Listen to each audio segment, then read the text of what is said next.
and Facebook. I'm Erie Times-News online reporter Sarah Grabski. We are here today in the Erie Times-News conference room here in the Erie Times-News with reporter Valerie Myers and reporter David Bruce. We are discussing the Spanish flu of 1918. So a very interesting topic. We've all three been working on this project for months now, researching, writing, just talking about the Spanish flu 100 years ago. So I am going to kind of be moderating and asking questions, and we're kind of going to have a lively discussion. Feel free to chime in with questions and comments as you see them. So I should probably start by saying that this project, you will see it in the Erie Times-News on Sunday. It's going to be coming in the form of a special print section in the Erie Times-News, and of course online, since my role is largely digital. We made a brand new formatted project for the Erie Times-News. It's really exciting, it's really smooth, it's really sleek, and it's basically recapping the Spanish flu of 1918 and how it affected Erie.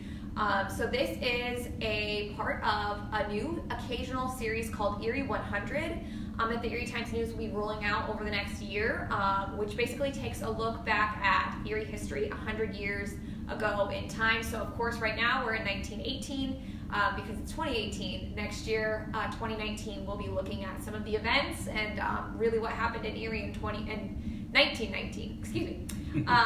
So that is that. Also, another thing that I wanted to mention before we get into Spanish flu is that Valerie and I also do if you open the Erie Times-News every single day on page A2, you will find what we call the Look Back, which has now been renamed This Day in Erie History. So Valerie and I pull a cover from the Erie Daily Times with the Erie Dispatch from whatever day it is that you're looking at the newspaper, from our archive from one day in history. It's really interesting, some of the stuff that we find in that. Of course, that's on page A2 that you will find every single day. And of course, if you are an online subscriber or you're an online digital kind of person, it's goerie.com/topic/Erie-look-back. And every single day we put it online, and every single day you'll see it populate something new. So if you're history buffs, kind of like Valerie and I, David's a history guy too, then you will be interested in that. So we are going to be diving into Spanish flu.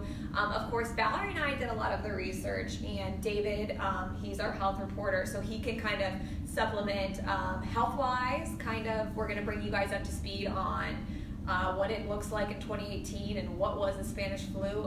Valerie and I very briefly touched on that, but David has a lot more on that. So like I mentioned earlier, it's going to be a special section, a 4-page special section coming in your newspaper on Sunday that you will find. Of course, a lot of the digital components will be online. I'm going to be telling you a little bit about those because, of course, I created them. So you will find a video walking tour of the Erie Cemetery. First, we should thank people from the Erie Cemetery. Betsy McCrell, she took out a few hours of her day with me one fall day and thumbed through tons of death records with me and showed me exactly where these people were buried in the Erie Cemetery. There's a section, and it's, I believe it's 4A, but you'll see on the walking tour video of people who died in 1918 from the Spanish flu. You can see names and a lot of really cool information, and there's like a little walking tour, so I take you into the Erie Cemetery gates, and you can see where exactly they are in the Erie Cemetery. I've got maps. There's a map of the Erie Cemetery from that time period, and there's a map of people in Erie. What's really neat is when we were looking through some of the death records, we found their addresses, where they worked, different kinds of information, whether they were single, married, their birthdays, where they were born. And so I included a lot of that in a map of Erie at the time, so you can see kind of which areas were affected the most. And of course, the most densely populated housing areas were the ones that were affected the most. We've got photo galleries of covers that we pulled, National Archives photos. A lot of those are really interesting to see how the Spanish flu of 1918 affected the entire nation, and a timeline that I created with the help of Val that basically starts in October and runs through the end of December about what happened here in Erie at that time. So really cool stuff. Now, I'm going to turn it over to Valerie because I've been talking the whole time. Well, I'll talk a little bit about the research. How did you, our editors came came to us with this idea, Valerie. How did we kind of dive into the research? Basically, looking through our own archives in the year 1918, we knew that the flu started in the spring of 1918 around the world. It actually killed millions of people worldwide, but it was most severe here in the fall of 1918. So we started looking through microfilm from the Erie Times and the Erie Dispatch and found information on the first cases reported here, the first deaths reported here. Actually, hundreds of people died here by Christmas Day of 1918. And there was very little information on the people who died or the people who were affected. There was a lot of information about the health board and regulations they put in place to try to contain the flu, but there was very little on the actual people who were affected. Burton Funeral Home actually provided death records, their records from 1918, which told us quite a lot, including a housewife who died at St. Vincent. A few days later, her husband died, and a week after that, their 13-year-old daughter died. And it told us quite a bit about where these people worked, what they did for a living, their families. A lot of these families were left without adults. There were just children who were survivors. We also got some help from Erie County Medical Society, local historical societies, even the Bar Association, on some of the people who were involved with fighting this flu, and also who were city officials at the time that were putting regulations in place to try to prevent the spread of the virus. Not with much luck. We have a question, why do we choose to research this topic? And actually, the topic came from one of our editors, Matt Martin, who I believe just basically one day, it's my understanding, he was walking through the Erie Cemetery, saw a group of graves that were all, basically they had all died due to Spanish flu, and it's significant. There was, Valerie, how many did we? More than 500 between October 1st and Christmas Day 1918, and there were more deaths into 1919, but the State Board of Health reported that number about the end of December 1918. So it's just kind of an interesting piece of Erie history that a lot of people probably don't know about or wouldn't know about otherwise. What we found interesting too was that a lot of the times, a lot of these front page covers, you should keep in mind that World War I was going on during this time. So a lot of the front page covers were World War I centered, whereas the Spanish flu was going on during this time and killed just as many people, right? As more people than both World Wars combined. Right, and it's significant. We tend to forget about those kind of things, and it just interesting. Tell us a little bit of a tidbit, kind of a sneak peek preview for you guys. We found two doctors, right? Val, tell us a little bit about the Wrights and their story. There was a couple, Dr. and Mrs. Wright. They were both physicians. I believe his name was John. I can't remember his first name at the moment, but he was head of the Board of Health in Erie, and he was appointed by the state to oversee the fight against this flu in 3 counties, actually. And his wife ran a free clinic downtown and also was involved in treating patients, obviously, and signing a lot of death certificates. And they actually have a grandson who's still in Erie, and told us a little bit more about them. And the Medical Society also provided information on them. There were a number of doctors who had left Erie and were serving overseas in the war, so health care was really shorthanded at the time. Nurses and doctors got sick and died, and there was even an emergency hospital set up for these patients, but there were also city officials who led the fight against the flu and made regulations against spitting on the sidewalk and those kind of things to try and prevent it. And the detail, just a little aside, the detail in Valerie's story and we thumbed through pages and pages of information on this. Is very interesting. You'll find little tidbits like they banned spitting on the sidewalk basically when it first began. Something that I really enjoyed that I found was to try to restrict or restrain forceful talking, because they didn't know how it was being spread at the time. They did know that you should not sneeze or cough or spit in public, but they were also telling you things like clean up the vacant lot next door, get the trash thrown away, and I'm not sure really what that had to do with it. And they were giving out face masks. They knew that, you should not be coughing or sneezing, that you could catch the virus that way. But there were also some other kind of funky things that they did that you wonder how that could have prevented the spread. Right. And that brings me, David, we'll talk a little bit now from 1918 to 2018. Can you, in layman's terms, try to describe to us what was Spanish flu and why was it so deadly? Sure. Well, the name Spanish flu is a misnomer. The reason it was called the Spanish flu is because Spain was one of the few countries, as Val and Sarah were saying, this happened during World War I.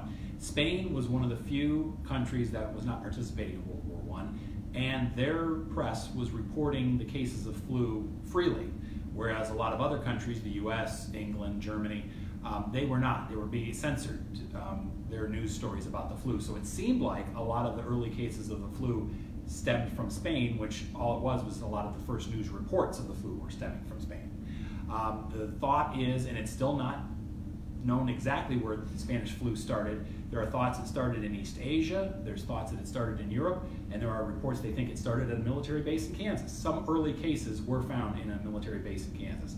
But it got the name Spanish flu, and 100 years later, it's still known as Spanish flu. It was a flu, a viral illness, just like what we see every year. Well, not just like what we see every year, but it was a strain of H1N1, which folks who kind of follow recent epidemics of flu know that that's the same basic strain that caused the boatload of cases we saw in the fall of 2009. A different type of H1N1 flu, but it was H1N1 flu. So it was a viral flu like we see every year, only it was, at least in recorded history, the most virulent. Had the highest death rate. The death rate, from what I've read, was 2.5% of all cases, which doesn't sound very high, but typically the death rate for flu is less than 0.1% of all flu cases. So it's 25 times. It was 25 times more deadly than the typical flu. And what really added to the misery was that it was affecting a lot of young adults. A lot of men and women between the ages of 20 and 40, a lot of men who, otherwise were also dying in the battlefields of World War I. So it was really putting a strain on some countries. It was devastating. And it came in 3 waves. The first wave occurred, I believe, spring of 1918. That was the mildest strain. And then 2 more waves, one in the fall when we saw so many deaths here in Erie, and then another strain, I believe, in the spring of 1919. I may be mistaken on that. But it was a devastating illness. The deaths, it's a wide range that's reported. 50 to 60 million is what I read about most of the time, which is more than who died in World War I, roughly the same as died in World War II, but some estimates are that even more people died than 60 million. So it was the most deadly flu outbreak we have seen in at least in recorded American history. Now, this is something for people who, like me, may not know a whole lot about the flu. Now, when you say it, it's different. The flu virus mutates, right, every year? Well, there's more than one flu virus. For those of us who get you get the flu shots, you have either it's going against 3 or 4 strains of flu. They're divided basically into type A flus. H1N1 is one of the type A flus, or type B flus. These flu strains evolve because they're trying to stay alive, and they evolve. When they evolve a tremendous amount, it's a shift, and the flu vaccine is not that good against it. That's what we saw in 2009. One of the reasons so many people got sick in 2009 was because the H1N1 virus came, and it had enough of a difference that the flu vaccine, not only was the flu vaccine not that effective against it, people's immunities from earlier flu strains was not that effective at preventing them from getting ill. But that's what the flu virus does. The flu virus is trying to live, and it changes subtly year to year. Now, this also, when we were looking at some of the death records and some of the death certificates, a lot of the like death records and death certificates said pneumonia or something else. Oh, grape. They called it grape too. Grip. Or grip, whatever. Whatever. Instead, that's what it was felt like. Why did this flu present, or do you know why it presented like people would literally drown, like their lungs would fill up with fluid, right? Is that a typical flu thing? Well, what happens with flu is, as bad as the flu is, what can be particularly deadly are the secondary infections. Pneumonia is the most common one. And pneumonia is usually a bacterial illness. So what was such the big problem back in 1918 and 1919 was that the weapons that physicians had to fight the flu were much more limited than what we have now. Not only did they not have flu vaccine, they didn't have the antiviral medicines like Tamiflu to help people once they first became ill from flu. And then if they developed a secondary illness, such as bacterial pneumonia, they didn't have antibiotics to help with those illnesses. There wasn't widespread use of ventilators to help folks breathe, folks who were really, really sick from the flu and had trouble breathing. So they didn't have all these tools that they now have at their disposal to help with people who are really sick. Well, and the war made it that much worse because for the first time people were moving worldwide. They were coming and going from part of the world that had the flu to another. And military bases, troop trains, troop ships were very hard hit by the flu. There were more deaths from illness in a lot of the military camps and even on the battlefields than there were from the war. It does seem, and I don't know, this might just be, like you said, just modern medicine makes it less transferable, but it seemed like this specific flu, if one person in the household got it, like we saw full families wiped out by it. Was that a sign of the time? And that goes kind of back to what we're saying. When a flu virus shifts enough that folks don't have immunity, either from previously having the flu or being exposed to the flu or from flu vaccines, then people are more susceptible to it. We saw that in 2009. I keep referring to that because that is the latest widespread. We had a lot of flu cases last year, but the last real outbreak where it was really considered almost an epidemic worldwide, 2009 in the fall, that was a flu strain folks didn't have any antibodies for, or very few people had antibodies for. And so they were more susceptible to it, and certainly that's what we saw back in 1918 and 1919. And that brings me to the question, talking to some of the healthcare providers, you've talked to both Hammond and St. Vincent Hospital. What are some of the things that they've learned, or what are some of the modern medicine advances that came out of this? Sure. Well, Val hinted on a couple of them a little bit ago. It's not that it was totally unknown in 1918, but people were just starting to understand what caused the flu, and they were still, they knew that it was more likely folks would get it if they were together close by. They didn't know exactly how it was transmitted. We know now that one of the primary means of transmitting flu virus is through the droplets from sneezing and coughing. People inhale them, people get them on their fingers from someone else and rub their eyes or rub their nose, and that's one of the main ways the flu virus can be passed along from person to person. They did start using breathing masks, which is still used today when folks are treating some sick people. Covering your mouth when you cough or sneeze. That started to get more popularity during the outbreak in 1918 and 1919. The ordinance, many towns around the country banned spitting on the sidewalk.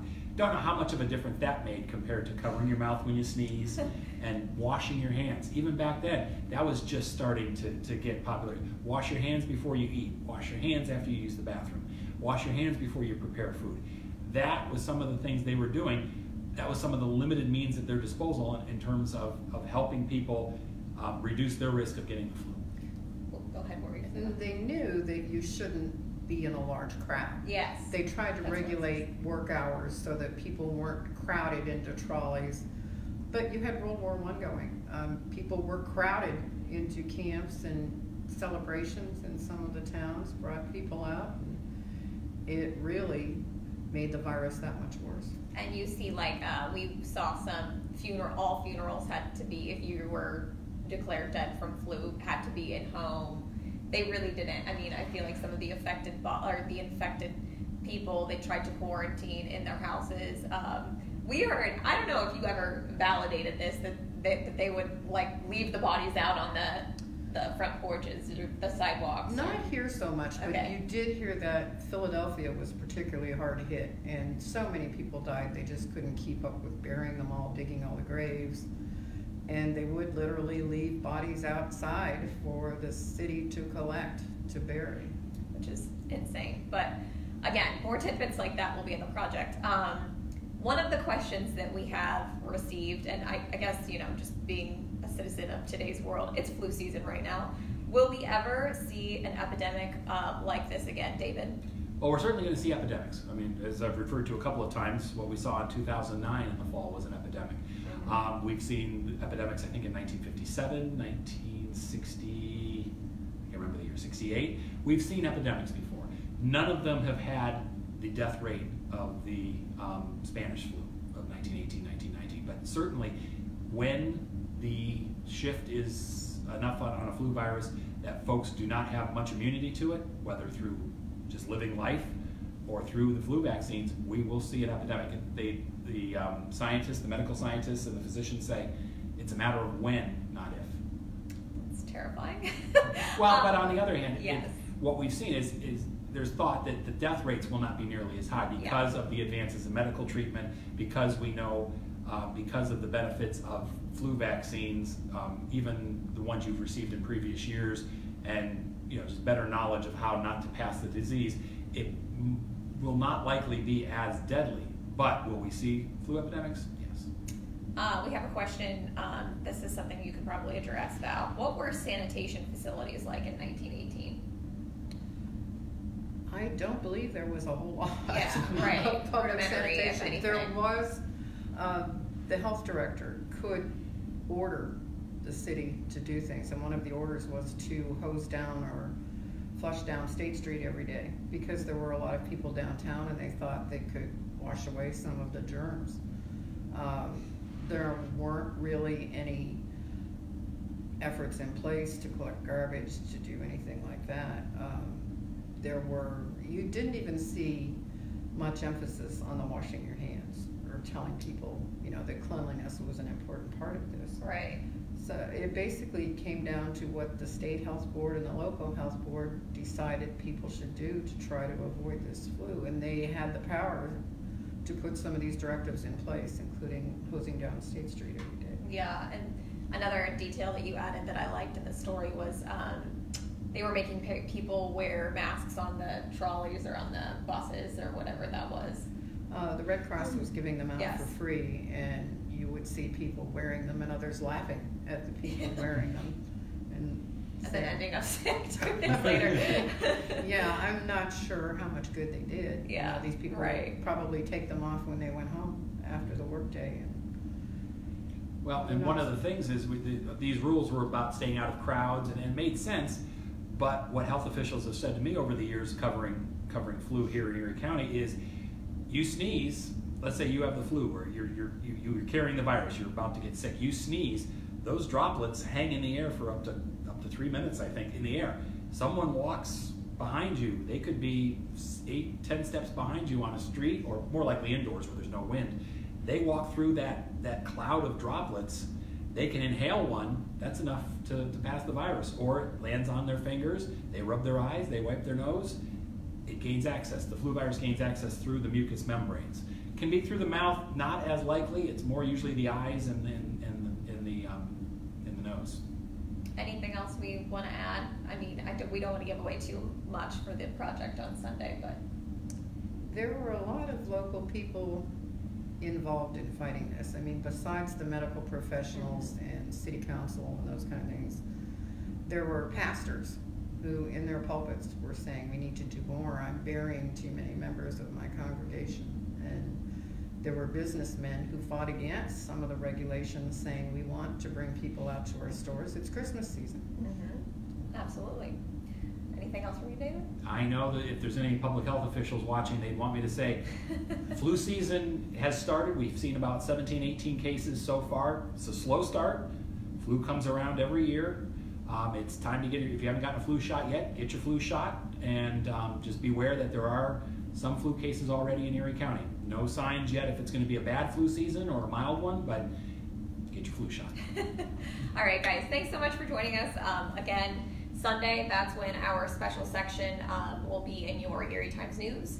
And of course, that digital project, I can't say enough, it looks great.